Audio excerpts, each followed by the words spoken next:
Obrigada, vereador. Quero só fazer referência e agradecer a visita. Estão conosco aqui o presidente da Comissão Comunitária da Festa da Uva, Fernando Bertotto, nossa rainha, Elisandra Quinali, nossa princesa Letícia de Carvalho. Sejam muito bem-vindos.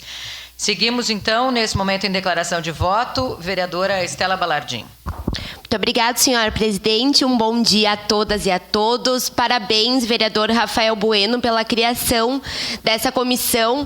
Logo que a gente passou pela questão do evento climático extremo, eu propus a frente parlamentar, mas eu acredito que uma comissão soma muito mais, porque pode passar ano, vir outras legislaturas e essa comissão ela continuará existindo na nossa casa, o que obrigará o Legislativo caxiense a fazer de forma séria e responsável o debate do meio ambiente. Eu quero fazer uma pontuação em especial a questão das nossas associações de recicladores, que, como dito pelo vereador Lucas, já foram exemplos de tratamento do lixo, do tratamento da reciclagem, de geração de emprego e renda dentro das nossas comunidades, e hoje em dia as nossas 12 associações de recicladores estão abandonadas.